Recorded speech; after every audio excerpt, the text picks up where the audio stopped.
British advanced pain clinic, నొప్పిమాయం surgery దూరం. For appointments 9155515563.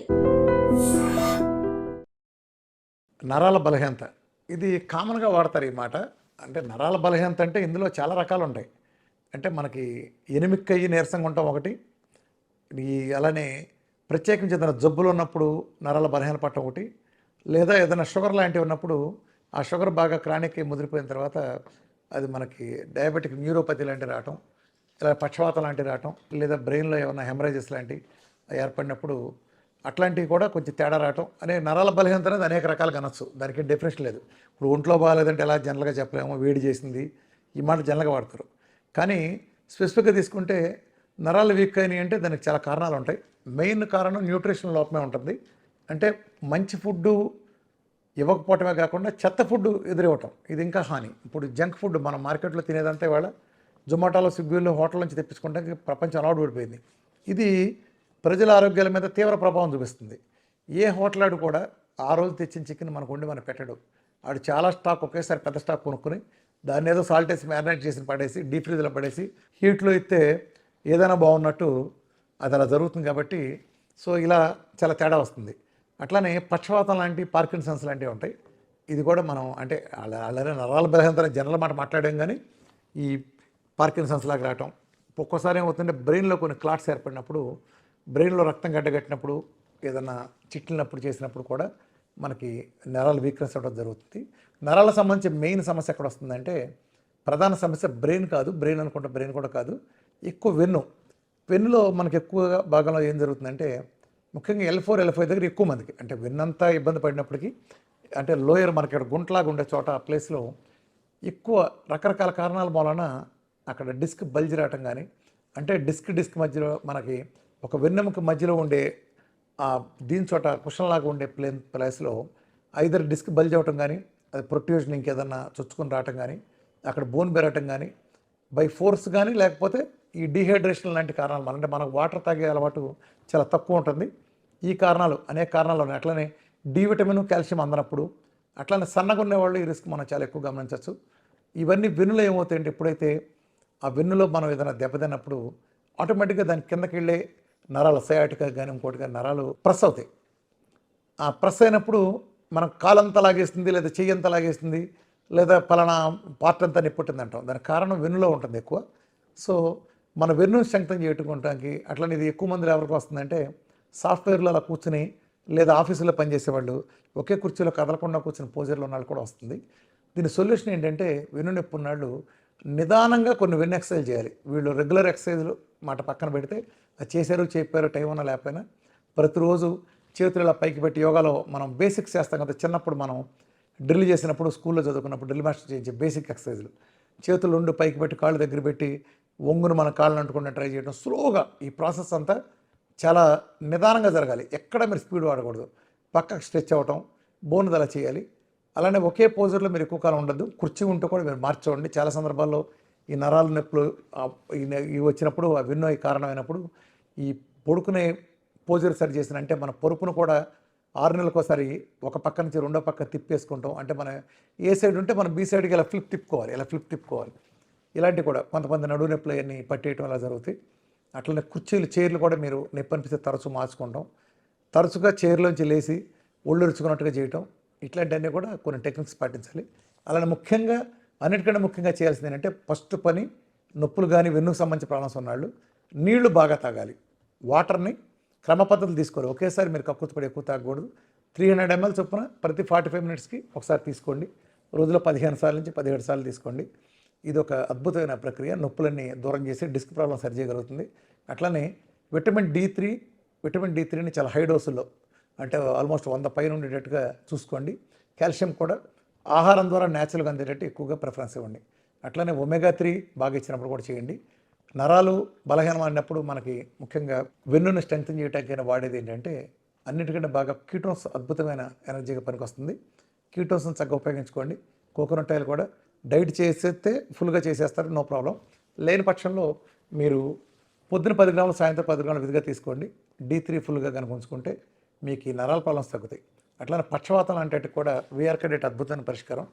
అనేక మంది మన రికవరీ అయిన కేసెస్ మనం గమనించవచ్చు. ఎందుకంటే ఎప్పుడైతే దానికి మూల కారణమైన డయాబెటీస్ అనేది శరీరంలోంచి పోయిందో, మన డైట్ వలన డయాబెటీస్ 100% పోతుంది కాబట్టి ఆ డయాబెటిక్ న్యూరోపతి కూడా పోతుంది. సో డైట్లో కొత్త స్టెమ్ సెల్ థెరపీ జరుగుతుంది. కొంచెం బాగా ఆహారం తీసుకోవడం ద్వారా, అంటే కొత్త సెల్స్ రీజనరేట్ అయ్యి, మొన్న మధ్య మీరు చూసుంటారు ఒక పాపకి మెలకను తగ్గింది.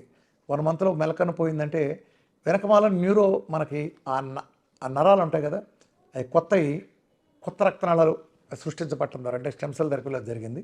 అట్లా గ్యాంగ్రీన్లో మన పూడిపోయిన కాళ్ళు కొత్త కండ వచ్చేసిన, ఆ బ్లాక్ కలర్ పోయి కనీసం కొత్తది వచ్చిన, సురాసిస్ లాంటి వాటిల్లో పాతది కుళ్ళిపోయిన చర్మం లాంటి ఉండేది కొత్తది వచ్చిన, స్టెమ్ సెల్ థెరపీ జరుగుతుంది విఆర్కే డైట్లో. అలానే నరాలు కూడా రక్తనాళాలు సరిగ్గా వస్తాయి. మీరు గ్యాంగ్రీన్ కేసులో కూడా బ్లాక్ కలర్ బొగ్గులా మాడిపోయినాయి మనకి మామూలుగా వర్షం సరి చేయొచ్చు. దీన్ని మన కలర్ డాప్టర్ లాంటివి చూసుకున్నప్పుడు మనకు తెలుస్తుంది. కాళ్ళల్లో కూడా కొన్ని రక్తనాళాలు గడ్డగట్టినప్పుడు ఆ కాళ్ళు నల్లబడిపోవటం, తొందరలో బాగా నల్లబడిపోయి ఉబ్బిపోవటం లాంటివి జరుగుతాయి. దీనికి పరిష్కారం లేదనుకుంటారు, అంత సీన్ లేదు, దానికి వేరే ఏ మందులు వాడవసరం లేదు. విఆర్కే డైట్ చేస్తే ఆ రక్తనాళాల్లో బ్లాకులన్నీ తొలగిపోతాయి. దాని ద్వారా మెయిన్ షుగర్ బీపీలన్నీ పోతాయి కాబట్టి, మన డైట్లో ఎలాగో షుగర్ బీపీ థైరాయిడ్ లాంటివన్నీ పోతాయి కాబట్టి, అలా మందులన్నీ దూరం అయిన తర్వాత ఆ క్లాట్స్ కూడా చక్కగా కరిగిపోయి ఆ కాలు మామూలుగా రావటం కొన్ని లక్షల మందిలో మరి జరగటం ఇది ఉంది. మెయిన్ న్యూరలాజికల్ ప్రాబ్లమ్స్ అన్నీ కారణం ఏంటంటే ప్రధానంగా షుగర్లోను బీపీలోను ఎక్కువగా వస్తాయి. నరాలు చిట్లిపోయే సమస్యలు లాంటి హై బీపీల్లో వస్తాయి. లేదా షుగర్లో ఉన్నప్పుడు దీర్ఘకాలం షుగరు ఈ మందుల కారణంగా నరాలు డిపాజిట్ అవటం వలన మైక్రోవాస్కులర్ నర్వ్స్లో కూడా ప్రాబ్లమ్స్ వచ్చి కిడ్నీలు కాళ్ళు పోవటానికి అనేది కొంత కారణం అవుతుంది. ఈ ప్రాబ్లమ్స్ అన్నీ కూడా డైట్తో పోతాయి.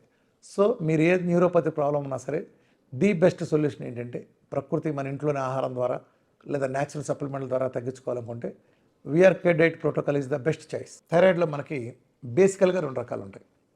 ఒకటి లైఫ్ స్టైల్ థైరాయిడ్ ఇష్యూ, అట్లనే ఆటోఇమ్యూన్ డిసీజ్. ఏంటి రెండింటి తేడా ఏంటంటే, మామూలుగా మనకి ఇక్కడ థైరాయిడ్ గ్లాండ్ ఉంటుంది, ఇక్కడ సీతాకోక చిలకలాగా. ఇది మన శరీరంలో మెటబాలిజం యాక్టివిటీని రెగ్యులేట్ చేసే T3T4 అనే హార్మోన్స్ని రిలీజ్ చేస్తుంది. ఇది కనుక ఎక్కువ ఉంటే మనం అంటే పరిధిని దాటి పెరిగితే ఓవర్ యాక్షన్ చేస్తాం. అలానే పరిధి కనుక తక్కువగా లోబడి ఉంటే మనం నీరసంగా డల్ అయ్యి దేవుడు అన్నట్టు ఉంటాం. ఈ రెండు కూడా మన శరీరాన్ని మెటబాలిక్ రేట్ని ఇబ్బంది పెట్టాను సార్. దీన్ని సెట్ చేసుకుంటానికి ప్రకృతిలో ఒక మార్గం ఉంది. హైపోథాలమస్ ఆదేశాలతో మనకి వీటి పిట్యూటరీ గ్లాండ్ నుంచి థైరాయిడ్ ఈ అవకతవకలను సరిచేయడం కోసం ప్లస్ దీన్ని స్టిమ్యులేట్ చేయడానికి థైరాయిడ్ స్టిమ్యులేటింగ్ హార్మోన్ ఒక హార్మోన్ వస్తుంది. ఈ హార్మోన్ రిలీజ్ ఎలా ఉంటుందంటే, ఇక్కడ కనుక ఎక్కువ ఓవర్ యాక్షన్ చేస్తుంటే అక్కడ తక్కువ బ్యాలెన్స్ చేస్తుంది. ఇక్కడ కనుక తక్కువ మనం అండర్ పెర్ఫామ్ చేస్తుంటే అది ఎక్కువ రిలీజ్ అయ్యి బ్యాలెన్స్ చేసుకోవడానికి శరీరం ప్రయత్నిస్తూ ఉంటుంది. ఈ ప్రాసెస్లోకి ఎండోక్రైనాలజిస్టులు దూరి, అంటే ఇక్కడ వాళ్ళ పాయింట్ ఏంటి, TSH T3లో తేడా ఉంది. పాయింట్ ఉంది, T3లో తేడా ఉంటే TSH సరి చేసుకుని ట్రై చేస్తుంది. కానీ ఎప్పుడైతే మనం ఎండోక్రైనాలజీలో అందులోకి వెళ్ళే మందులు దూరామో అంటే TSH పెరిగింది లేదా తగ్గింది అనేది ఈ రెండింటిని బట్టి ఉంటుంది. కానీ మనం అది గమనించకుండా అంటే దాన్ని ఇగ్నోర్ చేసి అది పెరగటం మీద నేరం అన్నట్టు, నిజానికి పైకి చూస్తే అలా ఉంటుంది, TSH పెరగడం తప్పు అన్నట్టు. కానీ అది సెట్ చేసుకునే ప్రాసెస్లో భాగం. ఇప్పుడు జ్వరం ఉంది, జ్వరం రావటం మనం బ్యాడ్ అనుకుంటాం, జలుబు చేయటం తుమ్ము రావటం మనం బ్యాడ్ అనుకుంటాం, దగ్గు రావటం బ్యాడ్ అనుకుంటాం. కాదు, ఇది ఇమ్యూనిటీలో మనం ప్రొటెక్ట్ చేసుకుంటానికి మన శరీరం మన ఇమ్యూనిటీ సిస్టమ్ చేసే ఒక ప్రాసెస్. బాగా తగ్గినప్పుడు ఇక్కడ క్రిములు పట్టుకుని నేలాడితే దగ్గునే ఫోర్స్ వాడటం ద్వారా ఇక్కడ గొంతులో ఉండేది బై ఫోర్స్ బయటకు నెట్టేయడానికి శరీరం చేసే ప్రయత్నం. అట్లనే థైరాయిడ్లో కూడా అలాంటి ప్రయత్నం జరుగుతుంటే ఈ థైరోనామాలు ఇవన్నీ రాస్తారు. పాప కర్మ ఏంటంటే ఇవాళ ఇది ఆ సీసాల్స్ ఎప్పుడైతే మనం రూపాయి ఉప్పు తీసేసి సీసాల్ట్ నేచురల్ తీసేసి కెమికల్ సాల్ట్లు వచ్చినాయో అప్పటి నుంచి ఇది ఉధృతం అయిపోయింది. ఇవాళ ఆడపిల్లల్లో 100కి 70 నుంచి 80 మందికి థైరాయిడ్ మనం గమనించవచ్చు. చిన్నపిల్లల దగ్గర నుంచి థైరాయిడే, ఎవరిని చూసి థైరాయిడే. దీని మూలన మొత్తం హార్మోన్ బ్యాలెన్స్ అయిపోయి అన్ని రకాల బ్యాలెన్స్ల కారణంగా, హార్మోన్ ఇంబ్యాలెన్స్ కారణంగా వీళ్ళు గడ్డాల మీసాలు పెంచడం, పీరియడ్స్ అంటే లేదు, డెలివరీలు అంటే ఆ సంతాన సాఫల్య కేంద్రాల చుట్టూ తిరిగి ఐవీఎఫ్ లేని పిల్లలకి వెళ్ళలేని పరిస్థితి రావటం, ఇవన్నీ కూడా ఒక రకంగా చెప్పాలంటే ఆడపిల్లలాగా లేకపోవడం కారణం కూడా వాళ్ళు మగపిల్లలాగా మారిపోవడానికి గంగ చంద్రముగ్గా మారిందంటారే ఆ టైపులో ఇవాళ మగపిల్లలు ఆడపిల్లలాగా మారిపోవడానికి కారణం ఈ హార్మోనల్లో ఇష్యూస్, ముఖ్యంగా ఆడపిల్లలు ఎక్కువ ఉంటాయి. వీటన్నిటి కారణం అవుతుంది. ఈ ఎప్పుడైతే దీంట్లో దూరారో కానీ తగ్గుతుందా చూడండి. మీరు థైరాయిడ్కి మీరు ఎవరైనా ఎండోక్రైనాలజిస్ట్ దగ్గరికి వెళ్ళారు, జీవితంలో ఎండోక్రైనాలజిస్ట్ బయట తీసుకొచ్చారా? ఎప్పుడైనా సరే మీరు ఒకటి గమనించండి, జీవితంలో మీరు డాక్టర్ దగ్గరికి వెళ్ళారు ఒక థైరాయిడ్ గురించి కానీ లేదా షుగర్ కానీ బీపీ కానీ ఇంకోటి కానీ, ఆయన మీకు ఏం చెప్తారు, ఇది మీరు ఇప్పుడు కాదు జీవితాంతం మందులు వాడాల్సిందే అంటారు. అంటే ఆయన ఎంత స్పష్టంగా చెప్తున్నారంటే అయ్యా నీ ఈ జబ్బు నీకు వచ్చిన సమస్య ఇప్పుడు తగ్గుతుంది, 5 ఏళ్ళు తగ్గుతుంది, 10 ఏళ్ళు తగ్గుతుంది అనుకోవద్దు. నువ్వు చచ్చిపోయే వరకు కూడా నీ జబ్బుని మేము తగ్గించలేని అసమర్థులం అని ఆయన మన మొహం చెప్పాడు. ఇది సింపుల్గా పోతుంది. థైరాయిడ్ గురించి ఎవరో భయపడద్దు. థైరాయిడ్ చాలా సింపుల్గా, మామూలు థైరాయిడ్ అయితే సింపుల్గా పోతుంది. ఇప్పటిదాకా నేను చెప్పింది మామూలు థైరాయిడ్. రెండో థైరాయిడ్ ఏంటి, అదే ఇంకా చాలా ఉన్నాయి, కానీ ఒక ప్రముఖమైనది ఏంటంటే హషిమోటో థైరాయిడైటిస్. హషిమోటో థైరాయిడైటిస్ అంటుంది దీన్ని ప్రముఖంగా. ఇది ఎక్కువ మంది ఉండేటి గురించి మనం డిస్కస్ చేస్తున్నాం ఇక్కడ. ప్రపంచంలో అన్ని కేటగిరీ గురించి కాదు. హషిమోటో థైరాయిడైటిస్ ఇది ఏంటంటే థైరాయిడ్ గ్లాండ్ బాగుంటుంది, కానీ ఈ గ్లాండ్ను కాపాడటానికి మన శరీరంలో ఇమ్యూనిటీలో కొన్ని యాంటీబాడీస్ ఉంటాయి, థైరాయిడ్ యాంటీబాడీస్. మామూలుగా అదర్వైజ్ ఆ థైరాయిడ్ యాంటీబాడీస్ మన థైరాయిడ్ గ్లాండ్ని ప్రొటెక్ట్ చేయాలి. కానీ ఎప్పుడైతే మన శరీరంలో ఇమ్యూనిటీ లోపాలు వచ్చినాయో ఇది పొరపాటుగా అర్థం చేసుకుని ఒక పోలీసు వాడే మన మీద అటాక్ చేసి మన తన్ని డబ్బులు లేకపోతే ఎలా ఉంటుందో అలా మన థైరాయిడ్ గ్లాండ్ని కాపాడాల్సిన థైరాయిడ్ యాంటీబాడీసే మన థైరాయిడ్ గ్లాండ్ మీద అటాక్ చేసే సిచ్యువేషన్ ఉంటుంది. అప్పుడు ఏం జరుగుతుందంటే దీన్ని కంట్రోల్ చేయడం కోసం టీఎస్హెచ్ ఫిగర్లు కూడా అబ్నార్మల్గా పెరుగుతాయి, అబ్నార్మల్గా మారుతాయి. ఆ కండిషన్నే మనం హషిమోటో థైరాయిడైటిస్ అంటాం. 100కి 99 మంది ఎండోక్రైనాలజిస్టులు దీనికి సంబంధించి ఎలాంటి వైద్యం అసలు నిజానికి లేదు. అసలు చిన్నది పిల్లదే తగ్గదు, ఆ జీవనశైలి వ్యాధులు ఉండే పిల్లదే తగ్గించలేరు వీళ్ళు ప్రపంచంలో.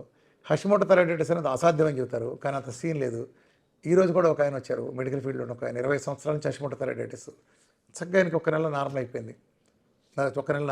హషిమోటో థైరాయిడైటిస్ మన డైట్లో చక్కగా తగ్గుతుంది. మామూలు థైరాయిడ్ ప్రాబ్లం తగ్గడానికి 100కి 90 మందికి నెల రోజులు, లేదా మిగతా వాళ్ళకి ఒక నెల, 2 నెలలు, 3 నెలలు పడితే హషిమోటో థైరాయిడైటిస్ కొంచెం ఎక్కువ సమయం పడుతుంది. ఎందుకంటే ఇది ఆటో ఇమ్యూన్ కాబట్టి ఒక్కొక్కరికి ఒక రకం అవుతుంది, ఒక్కొక్కరికి ఒక్కో రకంగా ఉంటుంది. ఒక నెల, 2 నెలలు పడితే ఒకరికి 6 నెలలు పట్టచ్చు, ఒక సంవత్సరం పట్టచ్చు. హషిమోటో థైరాయిడైటిస్లో మన డైట్లో అద్భుతమైన ఫలితాలు చూడవచ్చు. ఈ హషిమోటో థైరాయిడైటిస్ సమస్య సాల్వ్ అయ్యే వరకు కూడా టీఎస్హెచ్ లాంటివి రకరకాల ఫిగర్స్ చూపిస్తాయి. కాబట్టి ఒక ప్రాబ్లం ఏం జరుగుతుందంటే ఎప్పుడైతే హషిమోటో థైరాయిడైటిస్ ఉందో టీఎస్హెచ్ విపరీతంగా వేరియేషన్ వస్తుంది. ఒకరోజు 0 ఉండొచ్చు, ఒకరోజు 6000 ఉండొచ్చు, కొన్నాళ్ళకి మళ్ళీ అది 50కి 60కి రావచ్చు. విపరీతంగా ఫ్లక్చువేట్ అవుతుంది. కాబట్టి మనాళ్ళు జరిగిన తప్పు ఏంటంటే డాక్టర్లో ఎండోక్రైనాలజిస్ట్ దగ్గరికి వెళ్ళగానే ఇవాళ ఎంత ఉంటే ఒకటి మెడిసిన్ రాస్తే దాని డబుల్ అయితే డబుల్ మెడిసిన్ రాస్తారు. ఇట్లా 200 యూనిట్లు కూడా కొట్టి వాళ్ళ శరీరాన్ని హార్మోను దీంతో, అంటే అది నిజానికి అది కూడా కరెక్ట్ కాదు, అది నెక్స్ట్ ఫ్లక్చువేట్ అయిపోతుంది. ఆయన ఎప్పటికప్పుడు వీళ్ళు ఫిగర్లు మార్చడం ద్వారా జీవితాల సర్వనాశనం అయిపోతున్నాయి. వాళ్ళు ఎందుకు పని రాకుండా అయిపోతున్నారు. అది సమస్త రోగాలకి దారితీస్తుంది. టోటల్గా హార్మోన్స్ వ్యవస్థ మొత్తం అదుపు తప్పే పరిస్థితి వస్తుంది. కాబట్టి ఆ దౌర్భాగ్యపు మందుల చెరలో, ఆ దౌర్భాగ్యపు మందులు, ఆ నికృష్ట మందులు ప్రపంచంలో ఒక్కడ కూడా తగ్గించని ఆ నికృష్టపు మందుల నుంచి బయటపడాలంటే ఖచ్చితంగా వీఆర్కే డేటు 1000% సొల్యూషను ఖచ్చితంగా చేయండి. అద్భుతమైన ఫలితాలు, మిరకల ఫలితాలు అంటూ మీరే చూస్తారు. రెండూ కూడా వీఆర్కే డేట్తో చక్కగా తగ్గుతాయి. మొట్టమొదటగా మీరు కనుక ఈ వీడియో చూస్తున్న వాళ్ళు కనుక మీరు థైరాయిడ్ పేషెంట్లు మేము 10 ఏళ్ళ నుంచి వెళ్తాం, 5 ఏళ్ళ నుంచి వెళ్తాం అనుకునేటట్టయితే మీరు అది నార్మల్ లైఫ్ స్టైల్ డిసీజా మీ డాక్టర్ మీకు చెప్పి ఉండకపోవచ్చు. అంటే కొంతమంది మంచి ఎండోక్రైనాలజిస్ట్ చెప్తున్నారు, వాళ్ళని నేను అప్రిషియేట్ చేద్దాం. కానీ 100కి 90 మందికి అసలు దీని గురించి అవగాహన లేదు. మీ అంతా మీరు ఇండిపెండెంట్గా మీరు యాంటీ-టీపీఓ అనే టెస్టు ఎక్కువగా అది వాడతారు. ఇంకా వేరే టెస్టులు ఉన్నప్పటికీ యాంటీ-టీపీఓ అనేది ప్రామాణికంగా ఉండే టెస్టు, అది చేయించుకోండి. యాంటీ-టీపీఓ కనుక మీకు అదుపులో ఉంటే హషిమోటో థైరాయిడైటిస్ లేనట్టు, అది కనుక ఎక్కువ ఉంటే హషిమోటో థైరాయిడైటిస్ ఉన్నట్టు. ఫస్ట్ మీకు వచ్చిన జబ్బును తెలుసుకోండి, ఆ తర్వాత రోగానికి సంబంధించిన చికిత్స, తర్వాత వీఆర్కే డేట్తో మామూలు రెగ్యులర్ థైరాయిడ్ అయినా హషిమోటో థైరాయిడైటిస్ అయినా దెబ్బ తగ్గుతాయి. ఆటోఇమ్యూన్ తగ్గాలంటే ఈ ప్రపంచపు అత్యుత్తమ మార్గం 1 నుంచి 100 వరకు వీఆర్కే డేట్. Thank you.